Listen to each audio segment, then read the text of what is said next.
Hey ladies, we're getting really close to the end of our online study of the Power of a Praying Life, and this week we are covering chapters 27 and 28.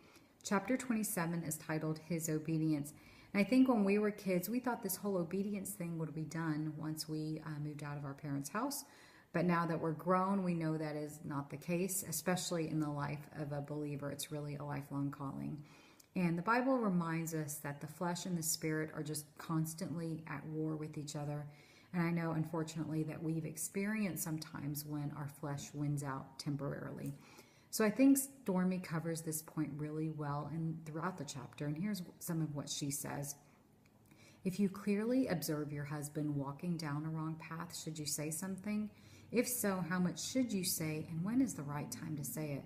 The best way I found to proceed is to take it to God first and weigh it on his scales. He may instruct you to just be quiet and pray. But if he does direct you to speak to your husband about the matter, there will be a far greater chance of him hearing God's voice somewhere in your words if you've prayed before you speak. So one of my favorite Bible characters is Abigail. And I just love the wisdom really that she demonstrated in what could have been a really bad situation.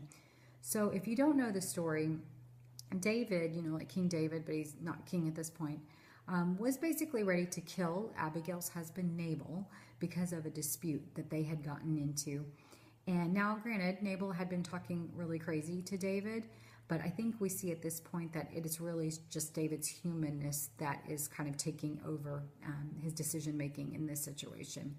So when Abigail found out what was about to go down, she knew she had to put a stop to it. And I think that her approach and how she handled it is something that we can apply in our own lives if we see our husband kind of about to walk down that path of disobedience. And it's all found in 1 Samuel 25. So the first thing she did was she brought food, because we know the way to a man's heart, right? But actually what she was doing was she was taking care of David's physical need. She knew that they had been on the run and they were probably really hungry at this point. So she knew the conversation would best be heard when he was physically ready to receive it.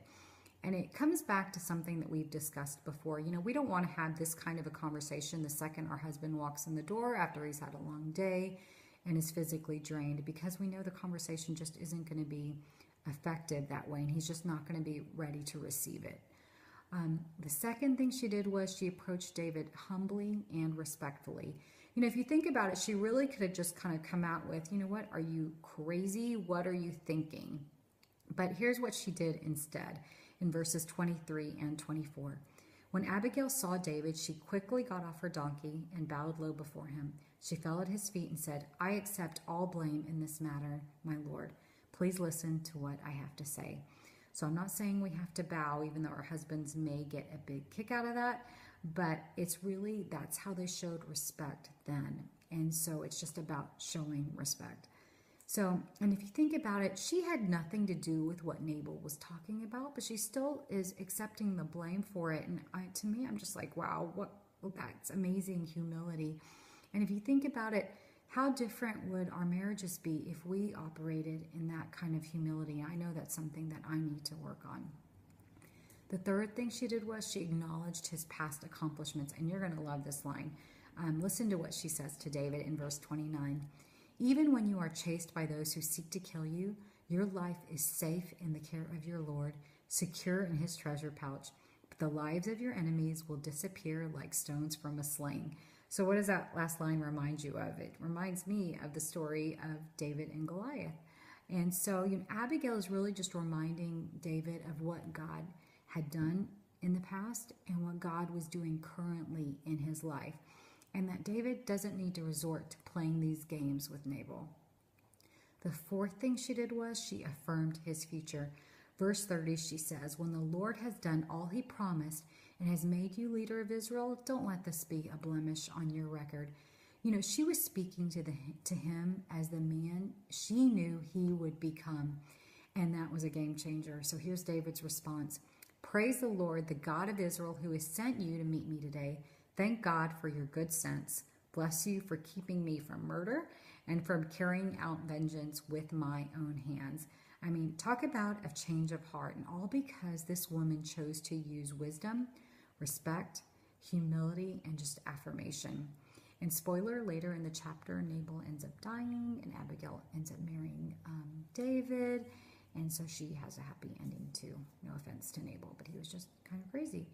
So having said all that, this approach isn't 100% guarantee that our husbands will never walk in disobedience.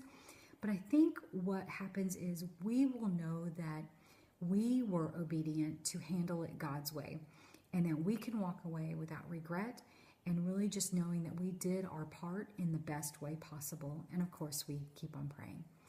So chapter 28 talks about his self-image. And I think some of what we discussed with Abigail actually even applies to this chapter.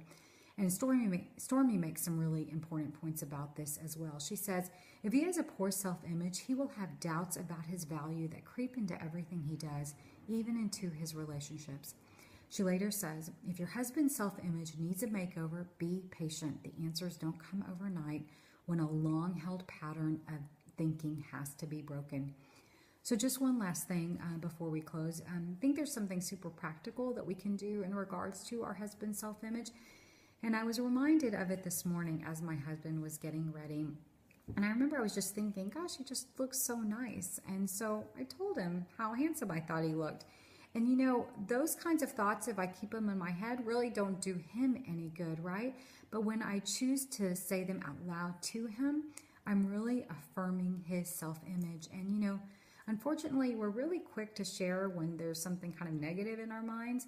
But we need to remember not to neglect to say the good things too, just like, you know, thank you for washing the cars, or good job cleaning the showers. I mean, you know, maybe you can just apply that to how it works in your life. But I just want to encourage you, you know, when you think of something nice about your husband, just say it. And let me know how it goes.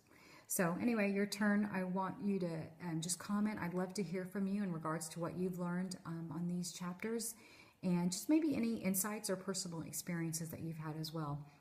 So next week is our very last session. And we are going to be discussing chapters 29 and 30. And I know in the newer versions there are 31 chapters, I believe. But the chapters we are talking about is chapter 29, his faith, and chapter 30, his future. Have a great week, ladies. God bless you.